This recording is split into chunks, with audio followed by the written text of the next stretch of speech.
Mic check, mic check. Welcome back, welcome back, welcome back to another episode of Sip to Tally Films. I'm Coach Evans, and today we're going to bring you my top 10 wide receivers. My top 10 wide receivers in this 2024 NFL Draft that is going to kick off Thursday at 8 o'clock, which we will cover here on Sip to Tally. It'll be 8 of us. It'll be me, myself. It'll be Hendo from the Rogue Pod. It'll be Jose and Brodney from Lunch Break Hot Take. It'll be OTR Mike. It'll be the entire Deep Cover podcast, which will round out the crew. That'll be Chris Just Joking, Carrie Stevens, and Michael Crawford. So we got 8 guys for some incredible draft coverage this Thursday, starting at 8-ish. So, because they don't start on time on the draft. So we're going to try to, start as they start. So 8-ish, we'll be here at 8. Probably click the live button right around 8 and we'll jump on and start doing our thing, somewhere between 8 and 8:05ish. So, but I'll be here at 8 to pop this thing on off, and they'll fall in as they see fit. So what we're going to do is, just like we did with the O-line, we're going to put them on the screen. I'll tell you, what my notes say about them. While I'm doing that, you can see the person, you can see what school they play for. And you can also see what Dane Brugler has to say about him. And Dane Brugler kind of put out the beast, which is that big, thick, not article, but big, thick pamphlet. And he called it the beast, which he talked about a lot of top prospects. That thing is pretty darn thick. And so, we'll do it just like we did the O-line prospects. And once we get a couple guys in, you can get to the point in the chat box where you say, hey, where is such and such? Or this dude's too high, this dude's too low, or what's going on, or why we ain't talk about this person. So let's go ahead and get started. We're going to start with some honorable mentions, and then we'll kind of get into our countdown. But let's start with our honorable mentions first. And here we go.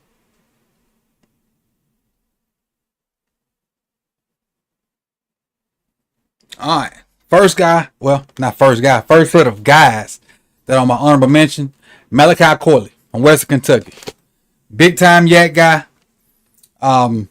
Kind of like a running back playing receiver. So anytime you get him like bubble screens and everything real quick, he does a good job of becoming a running back, and he's very, very hard to tackle in space. The first guy rarely tackles him, but he doesn't have a lot of route nuance, or don't have a lot of tape of him running a lot in a route tree. And it's not necessarily his fault. It's kind of how Western Kentucky used him. So he still may have a lot more to show. You just haven't seen it because of the way Western Kentucky used him. Malik Washington is a guy that's similar to that. He's what we would call a separator. He doesn't have long speed, but he's more quick than fast. He can get in and out of his breaks quick. He can get open quick. He can be a guy that can get you some intermediate stuff and then maybe get you some yak after that. Not going to blaze you over the top unless you just kind of play him up and he can run past you. But he's more of a yak guy, a short yak slot person anyway. Another honorable mention for me is Devontae Walker. Speed guy from UNC. Didn't play much because the NCAA tried to screw him. So he played like the last 7 or 8 games maybe for UNC. I think UNC played 12 or 13. But he put up some pretty decent numbers, and he's all speed. He's a speed merchant. Get over the top, running posts, running fades, running just straight up nines, and that kind of opens up the little bit of intermediate stuff he can do, deep overs, curls, and stuff like that. He's not a nuanced route runner, but because he's so fast and they give him so much cushion, he can hit you with some stationary short stuff, some stationary intermediate stuff like a comeback or a curl or stuff like that. But as far as his slants and his other nuanced stuff, he ain't there yet. But because he's so fast, you got to play him and give him that room. And he can kind of hurt you that way. And that'll help him out until he can build up and get better at the nuanced stuff. And then lastly, for my honorable mentions, is the dude you see on the screen, Javon Baker. Started off at Alabama, ended up at UCF. If it was not for his number of drops, he probably would have made the list. I think this dude can pretty much do it all on a football field. But if it was not for his high number of drops, this dude would probably be on the top 10 list. I really like Javon Baker. I think that he has all the tools. He can run the intermediate stuff. He can run the deep stuff with nuance, meaning he knows how to start and stack you once he gets, on top of you. So he ain't got to be this crazy burner. He knows how to give the quarterback space to throw fades. He got the good enough footwork to run your short route, your short game, your intermediate game, and he has amazing hands when he doesn't have these concentration drops. And I know it's crazy to say I do have good hands, but he got a lot of drops. But his drops are from looking to see where he gonna go before he take off. And I don't know if that's the term concentration drops, but if it wasn't for those drops, he'd be on his list because physically, like, he can do it all. He just got to work on that concentration part. And if that wasn't an issue, he'd definitely be on my list, my top 10 list. So those are the honorable mention guys. Let's get into the top 10. And again, I'll read my notes for the number 10 person. Then we'll get into what Dane Brugler had to say about him. And I may drop a little nugget or two from when I was studying from when me and Chris did our thing with him. All right, so number 10. Jalen Polk, Washington. One of my favorite guys in this draft. These are my notes for Jalen Polk. He runs routes with consistent pace, including through his stems and his turns, which can create some freedom. Polk shines once the ball goes up. He can carve out space near the boundary and catch with strong hands when contested, and track and finish when he gets the deep balls. Polk possesses a strong burst after the catch to gain additional yardage. Polk turns into a running back once he gets the ball too. He's a what we would call a strong runner. Like, he ain't trying to, he'll fake you out, but he ain't necessarily gotta fake you out. Polk will try to run through you. I love how patient he is and how Polk's late hands come up when the football arrives. So he'll be running the fade route and he'll just be running. The ball will be right up on him. Then bam at the last second. And what that does is, because I know some DB coaches that teach the DBs once they're beat, they try to read the eyes of the defender. And a lot of the eyes of the receiver. And a lot of receivers, once the ball start coming, their eyes get big. And that's when the DBs decide to turn. So if you calm enough to just have lay hands with it, your eyes never expand to show that ball is coming. You can just plug the thing at the last minute, and the DB, you never get the DB the indication of rate. So that's the importance of late hands. He runs deep overs, posts, double moves, allow him to attack single coverage down the field. And that's Jalen Polk. And this is what Brugler has him, and you probably already read it. Polk must continue developing as a route runner, but he's a natural athlete addressing the football with the 3-level instincts and pro-level toughness. A potential NFL starter. His game is reminiscent of Josh Palmer's when he was coming out of Tennessee. And that's number 10, Jalen Polk. Let's go to number 9. Xavier Worthy. Fastest man in the combine. I think. Fastest man ever at the combine, if I'm not mistaken. Correct me if I'm wrong, Chad, but I think he's the fastest man ever at the combine. Scroll for my notes for Worthy. All right, this is what I got for Xavier Worthy from Texas. He can align both as an outside and inside receiver. He is shown to be a plus level route runner. So this is the issue I have with Texas. Texas used Xavier Worthy kind of like they used Devin Duvernay. And we know a lot about Devin Duvernay and how good his catch rate was, because when we drafted Duvernay and James Prochet in that same draft, both of them had high catch rates, high catch percentages. Prochet's catch percentage was, Prochet ran routes and did real down the field type stuff, and he had a high catch percentage. Duvernay's catch percentage was on bubbles and slants and stuff around the line of scrimmage. And Duvernay was kind of built for that. He wasn't really like a route runner. They put this kid in Duvernay's same mold, but this kid can run better routes.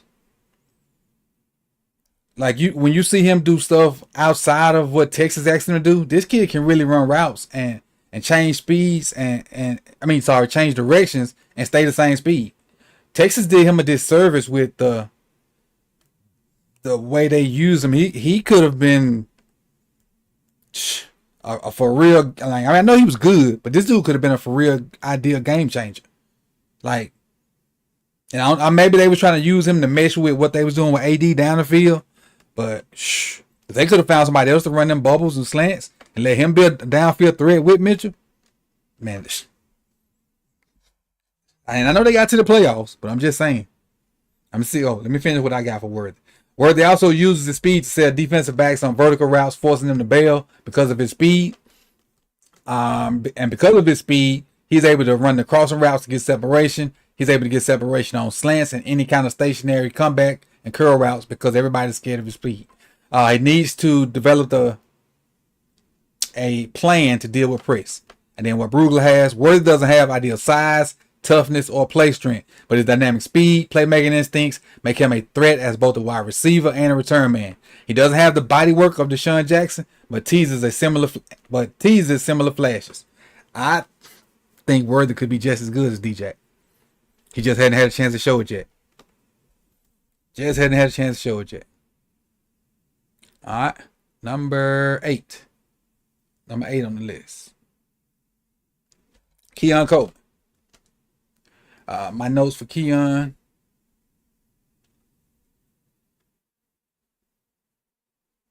Former basketball player, played a year at I'm gonna drop my keyboard.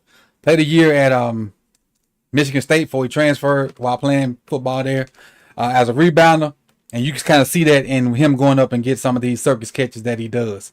He has the timing of a jump ball, jumping up at the tip, so he go get all them crazy catches, but he had to because some of the balls that were thrown at him, which affected his contested catch percentage, were ridiculous.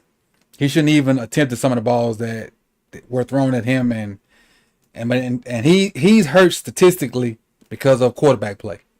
I know we all, a lot of analytic guys say Keon Coleman is bad because of his contested catches and can't get open and whatnot, but I watched like 6 games and I see him on TV all the time. There's a ton of time Keon Coleman is wide open. The ball's late. The ball never gets there. The ball's high. He has to, because it's not on time, he has to deal with the quarterback running around and maybe get a jump ball later. So people make it seem like he never gets open. That's a bold-faced lie. He does. Maybe not as open as maybe like some of the other guys that's going to be at the top of this list, but he gets open. He's just a victim of bad quarterback play. But back to my notes. Coleman has excellent size and ball skills. He's a unique prospect in the sense that he has the body of a big possession receiver, but the movements of a quicker slot receiver. He's a weapon in the red zone and is open when he's covered. You know what that means. Just like this picture shows, he's open when he's covered. But what Brugler says, Coleman must develop more nuance in his route running, but is a big man twitch. Physicality and ball winning adjustment skills allow him to be a difference maker. With continued refinement, he has the talent to be an NFL starter, similar to Cortland Sutton, which Cortland Sutton's name has been thrown around a lot in the flock here lately also. All right, number 7. Ladd McConkey from Georgia, UGA. All right, what I got for Ladd, excuse me. He has good short area burst and quickness after the catch. He uses this to win quickly and as an underneath catch and run option for the quarterback.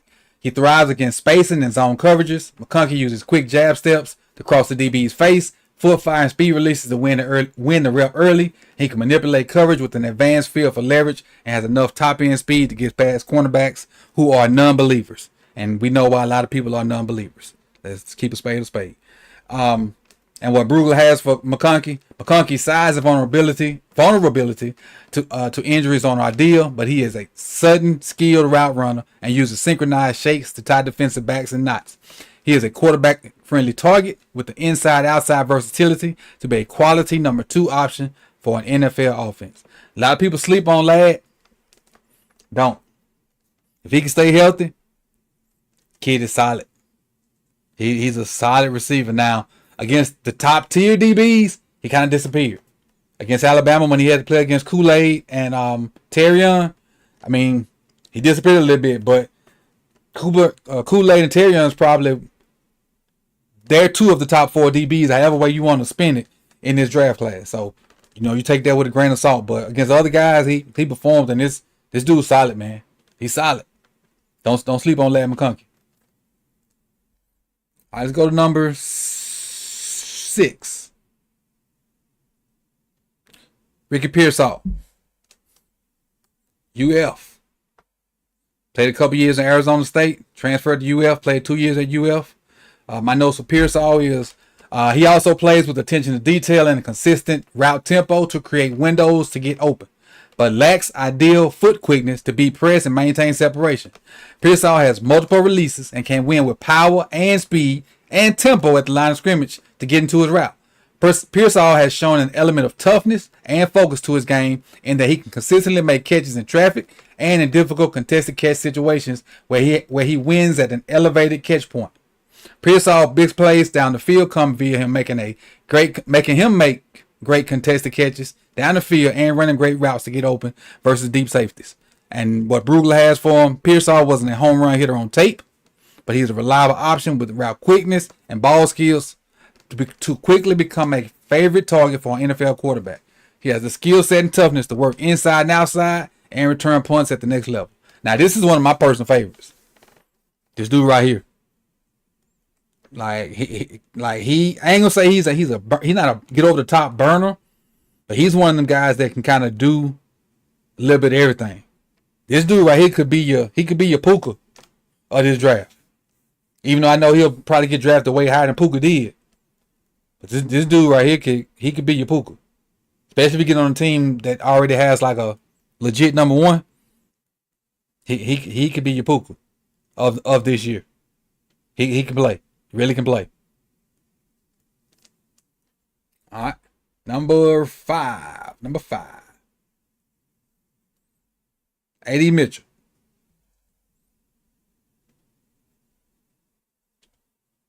All right. So when watching AD on tape, if you look at his movements, his body type, the way he moves around, looks just like CeeDee Lamb. He moves just like CeeDee Lamb, with a little bit more explosion when you do like jump balls and stuff like that. But as far as his route running and his body mechanics, just like CeeDee Lamb. All right, notes for AD or Adonai, I think that's how you say it.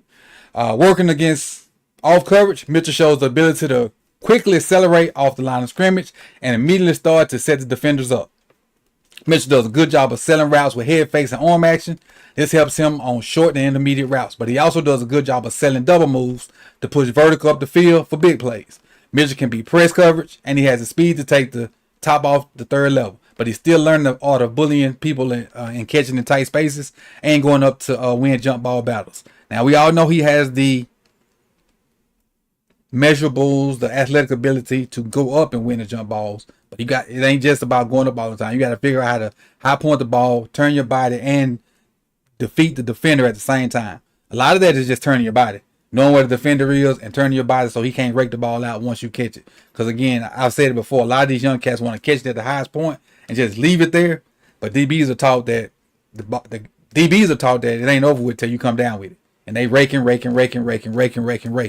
to get that ball out. But, young cats want to pose and do all that stuff, and the DB just knock it out. But this is just a little nuanced stuff he got to get better at. And this stuff came out about his diabetes, and he may have diabetes, he may have mood swings. But I guarantee you, Todd Monken knew about it before anybody else. He did 2 years and won 2 championships with Monken. So if that is an issue, Todd already knew about it. And it's probably already on the board somewhere stashed. He probably already told Eric. So if that was an issue and they was considering him, when Todd talked about it, they ain't considering him. If it never was an issue and it's been thrown out right now, and Todd didn't talk to Eric about it, and Todd said, hey, this never was an issue, I don't know where it's coming from, it ain't going to be one, and they ain't going to forget about it. It's that simple. That's simple. Number 4 now. Brian Thomas. LSU. For BT, I got he's elusive against press and can uncover quickly underneath, but he still needs to improve his intermediate routes and play a little bit more physical when crowded at the line of scrimmage. And he only needs to do that to kind of round out himself as being an overall well-rounded receiver. He got all the tools to be good. He just needs to be more physical when guys be like, okay, all right, you jumping over me, you're running past me. I'm gonna see if I can beat you up. So he just needs that element of his game so they can't have nothing to go to when he start embarrassing people. On vertical routes, Thomas' speed appears to simply overwhelm defenders. So they get out of their back pedal extremely quick. On that second and third step, that speed plus them long strides, them DBs to flip them hips quick and get up out of there. And that's why he can win on comebacks, curls, anything short like that, because he comes out and it's almost like he gliding. You know, a lot of people when they run fast, their head go down and they get that full body lean. Brian Thomas is almost straight up. And then when he sit down on you, already got your back turned because you're trying to get up out of there. But the last line I got, Thomas excels at running go routes, posts, and can beat safeties on double moves. And what Brugler got for him, Thomas plays with an impressive length, fluid speed, and ball-winning athleticism. If his route efficiency catches up with his natural talent, he'll be a dangerous weapon in the NFL. He projects as a quality NFL starter with the upside of T. Higgins. And that's exactly who I saw on film. That's exactly the person I saw on film, T. Higgins. That's who he looks like. He looks like an NFL T. Higgins, not a college T. Higgins. That's what Brian Thomas looks like, an NFL T. Higgins, not a college one. All right. Number 3. Get my notes for number 3 up. Change the slide. Rome Odunze. One of my favorite, if not my favorite receiver in this class. Him and Polk. And I'm going to say McMillan too.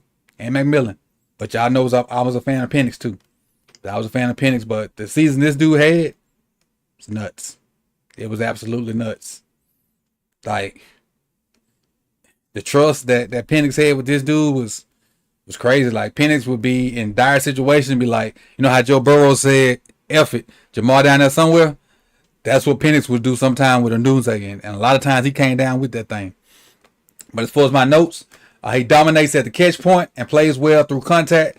Odunze is one of the better route runners in his class. For a taller wide receiver, he showcases good pop out of his breaks. His football IQ is a strength of his, and he understands how to identify weak spots in the defense and exploit it. He shines in all aspects of ball skills, including positioning, body control, hand strength, timing, and mid-air adjustments. And he has a tendency to cruise through routes rather than working with attention to detail and pace. And what Brugler has, Odunze is a above average in height, weight, speed athlete with pass catching instincts and a competitive focus. To be a playmaker in the NFL, to be a playmaking NFL receiver, my bad. He projects as a true X receiver and has the skill level to elevate his quarterback's play, similar to Drake London.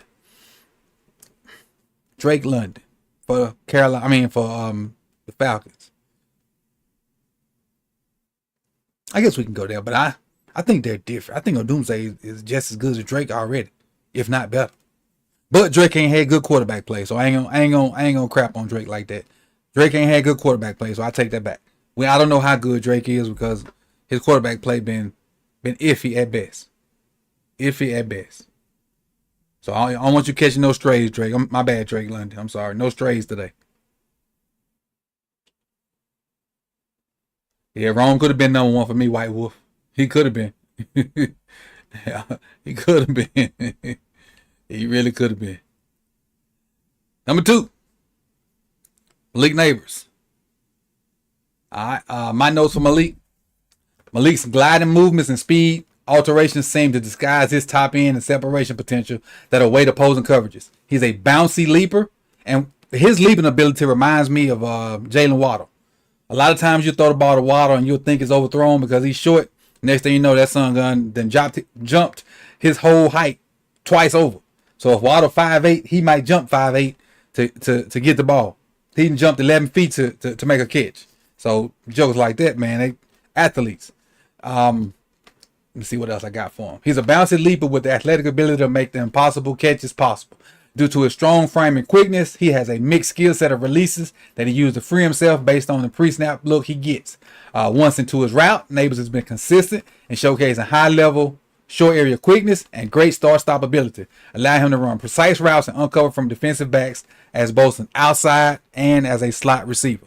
That's Malik Neighbors, and he is one of the best to ever do it. These top 3 dudes are, if they were in different classes, they'd be number 1 in different classes, all 3 of them. But what Brugler has for Neighbors, he has only average size and strength, but he offers dynamic potential because of his ability to accelerate and decelerate on command and always make himself available with his athletic catch points and skills.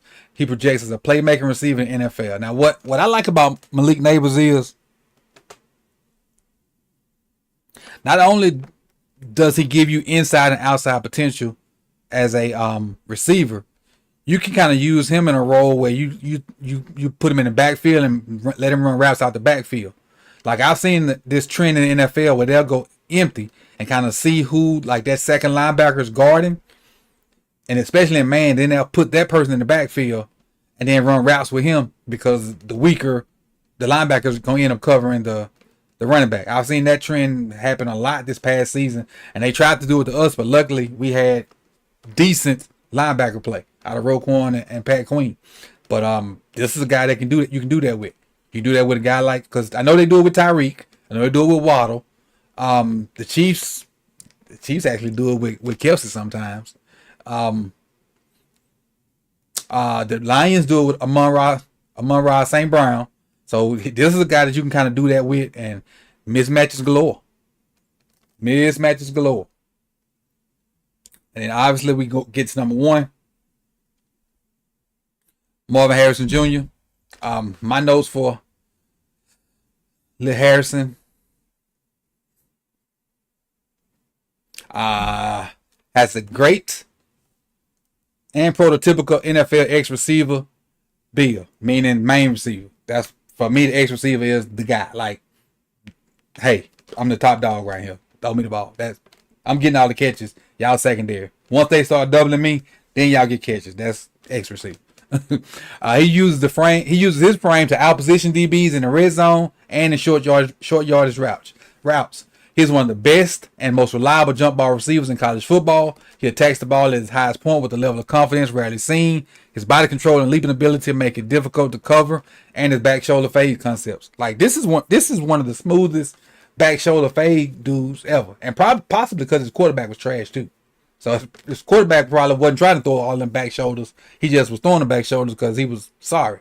But he probably had to do that because when CJ left, their quarterback play went to the dumpster.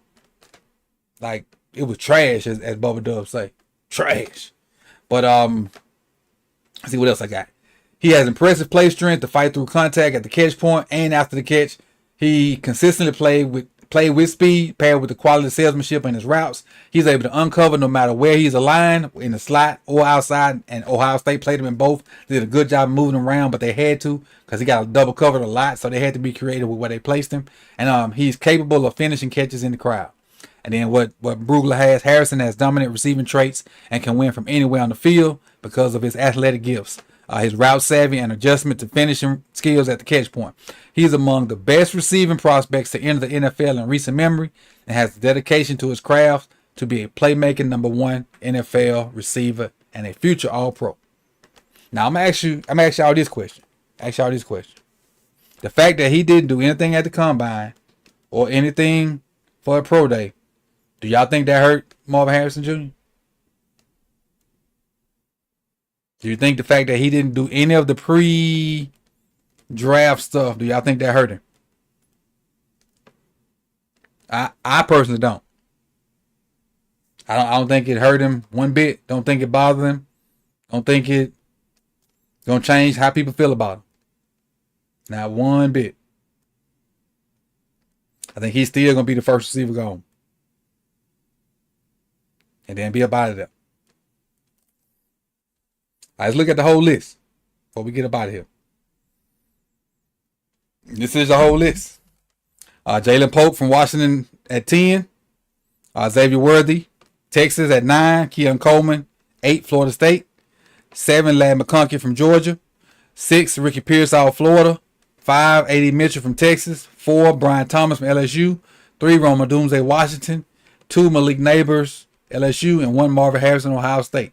So here's where you go. Put your top 10 either in the comment section or in the chat box. If you want to stay and be seen, put it in the comment section. If you want me to see it later, because the chat box gonna disappear. If you want to stay and be seen, go put it in the comment section. You can put it in the chat box and I'll comment right now. But if you want to stay and be seen for others to see, put it in the comment section. Y'all agree or disagree with my list? W or L? That's what we're doing. W or L? Good list, bad list.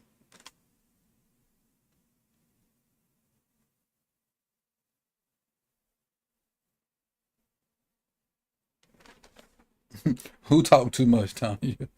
Who they talked him up too much. Oh, you might think she's talking about Marvin.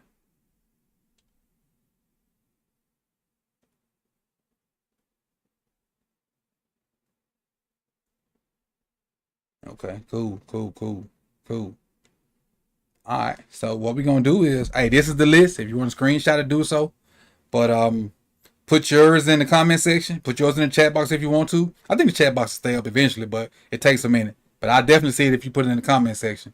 And I'm out, man. Let's go watch some Sunday basketball. And tomorrow I'll be live with Vach. We're gonna talk some more prospects. We're doing that at 5:30 ish tomorrow. So make sure you tap in for that. And tonight's Sunday, so Hendo might be going live soon too. Check on the road pod. They if it's not now, if it's not now. But I know he's known to do something on Sundays. But see y'all soon. Peace and love. Appreciate y'all.